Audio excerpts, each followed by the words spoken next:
BJP एक के बाद एक निशाना साधती हुई नजर आ रही हो, कहीं ना कहीं ममता बनर्जी को टक्कर देने का काम करे। क्या टक्कर दे पाएंगे या फिर से टीएमसी के ही ममता बनर्जी मुख्यमंत्री बनेंगे? देखिए, ममता बनर्जी मुख्यमंत्री बनेंगी। और जहां तक के बात कर रहे हैं ना टीएमसी टक्कर देने का, टक्कर का अगर बात देखिएगा तो वहां पे कांग्रेस हमारे 294 सीट पे डायरेक्ट कैंडिडेट उतारे हुए हैं। और मालूम आपको कि जो भी ये घुसपैठिए की बात कर रहे हैं, तो आप कांग्रेस के जो मैनिफेस्टो है, कांग्रेस का मैनिफेस्टो देखिए किस तरीका से वहां पे कहा जा रहा है, भाई ये एक सिक्के के दो पहलू हैं, ममता बनर्जी और अमित शाह। पहले आपने देखा कि लगातार अमित शाह हो गए या मोदी जी रैलियां करते हुए नजर आ रहे हैं।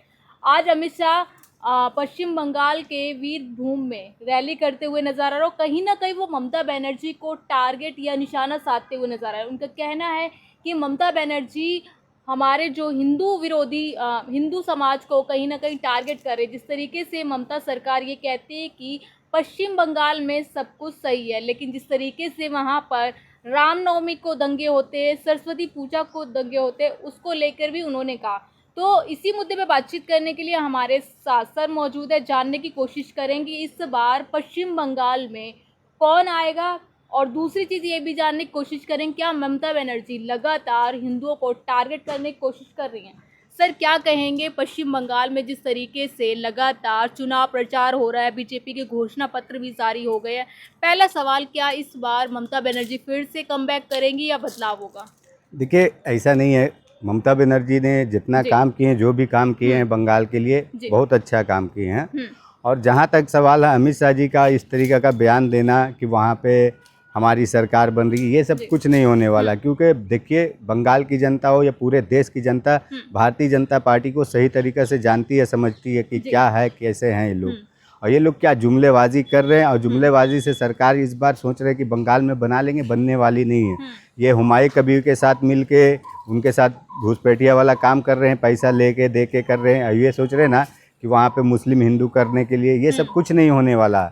और अमित शाह जी जितना भी ये लोग, जितना है अमित शाह जी हो, मोदी जी हो, या जितने भी पूरी बीजेपी के, आप देखिए बड़े बड़े मंत्री लोग वहाँ पे जाके चुनाव प्रचार कर रहे हैं। लेकिन बंगाल की जनता जिस तरीक़े से अभी देख रही है कि भाई ये लोग देश में कब किसके लिए क्या किए हैं, और अब जो यहाँ पे आके इसी तरीके का बयान दे रहे हैं, तो यहाँ पे हमारे लिए क्या करेंगे, जो एकता भाईचारा है इसको भी ये ख़त्म करेंगे। तो बंगाल की जनता जान रही कि हमें किसको वोट देना, किसको नहीं देना।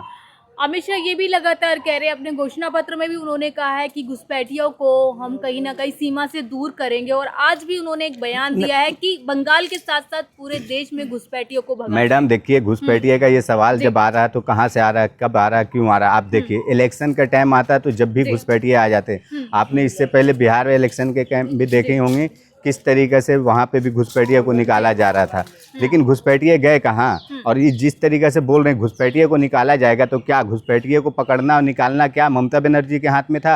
आपके ही हाथ में था ना। तो 12 साल से आप सत्ता में रह के क्या किए? आप रिजाइन दे दीजिए। आप बोलिए कि हमसे नहीं संभल रहा देश, हमारे साथ में जिस तरीके से हो रहा है, घुसपैठिए आ रहे हैं। आपने मालूम रिकॉर्ड देखिएगा घुसपैठिए को निकालने का, ये जो बात कर रहे हैं अभी पिछले 10 साल का देखिए, हमारा यूपीए का जो सरकार था कांग्रेस के, उसमें 72-73 हज़ार घुसपैठियों को निकाला गया, मतलब उनको उनके घर भेजा गया।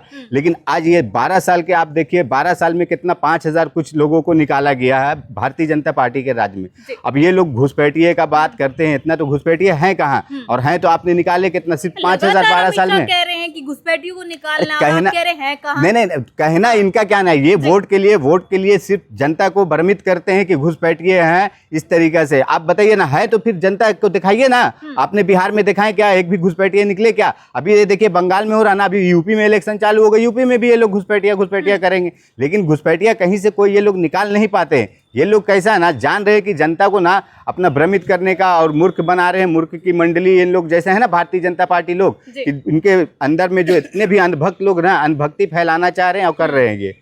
लेकिन वहीं रवि किशन कह रहे हैं कि इस बार पश्चिम बंगाल में दीदी नहीं दादा आएंगे। तो क्या कहना चाहेंगे रवि किशन को? नहीं, दीदी नहीं आएंगे, दादा आएंगे। तो भाई दादा कौन दादा आएंगे, आप बताइए ना। वही दादा, आपको नहीं ना, मुझे मालूम समझ में आ रहा है। तो दादा, वो दादा को जो बोल रहे थे इनके प्रवक्ता है कि मिथुन है उसको काट के खाते हैं हम लोग, उसका कोई फर्क नहीं है, तो उनको बनाने की बात कर रहे हैं। और दादा क्या करेंगे? दादा ने क्या बंगाल के लिए कभी आपने देखे कि किसी जनता के लिए प्रोटेस्ट किए हैं?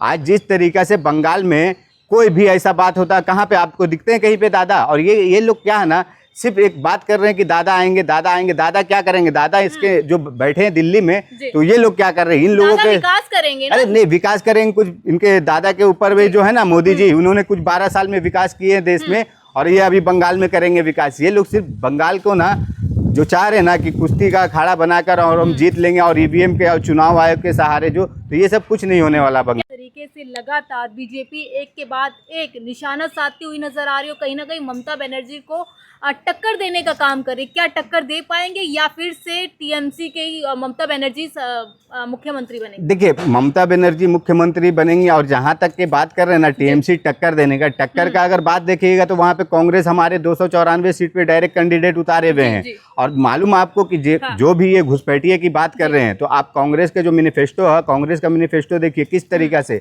वहां पे कहा जा रहा है, भाई ये एक सिक्के के दो पहलू हैं, ममता बनर्जी और अमित शाह।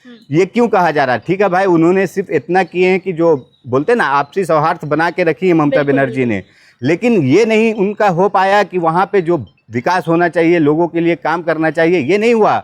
बंगाल में क्या हुआ? सिर्फ बंगाल में हुआ क्या? वहाँ पे भी यही हो रहा है कि भाई लोग प्लान कर रहे हैं, लोग हर एक स्टेट में अलग अलग जगह जा रहे हैं, काम कर रहे हैं, लेकिन कांग्रेस ने मैनिफेस्टो में अपने कहा कि हाँ देखिए, हम वहाँ पे रोजगार के लिए हर एक डिस्ट्रिक्ट में वहाँ पे हर चीज़ खोलने के काम करेंगे। वहाँ पे लोगों को 3000 रुपये जो बात कर रहे हैं देने के लिए, 2000 रुपये, सॉरी 2000 रुपये कांग्रेस के मैनिफेस्टो में महिला को देने की बात हुई है, कांग्रेस ने दिया वहाँ पे कि भाई हम इतना लाख लोगों को रोजगार देंगे, बहुत तरह का। लेकिन ये बीजेपी का जो जुमला है ना कि हमने इतने इतने लोगों को रोजगार देंगे 3000, ये आपने देखिए महाराष्ट्र हो, बिहार हो, कहीं पे भी, बिहार में घोषणा पत्र नहीं देखा, घोषणा पत्र देखे उनके, घोषणा पत्र देख देख के तो हम लोग तंग है ना, और देश की जनता भी तंग है कि ये लोग सिर्फ घोषणा पत्र में लागू करते हैं कि हाँ हम इस तरीके से करेंगे, लेकिन क्या देश की जनता के लिए और कोई भी 1 करोड़ रोजगार देंगे जनता को। आप 1 करोड़ की बात कर रहे हैं, तो वो 22 करोड़ अभी तक कहाँ गया? 12 साल 24 करोड़ रोजगार कहाँ गया? यही अमित शाह मोदी जी के सरकार में ही बोले थे ना, कितने लोगों को मिला रोजगार? आपने बिहार का देख लीजिए, बिहार में मालूम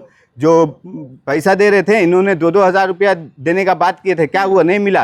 वहाँ पे मोदी जी विकास की नैया लेके आते हैं, आपको नहीं पता सर? देखिए, विकास मैडम कोई विकास की नैया नहीं लेके आते, ये विनाश की नैया लेके आते हैं।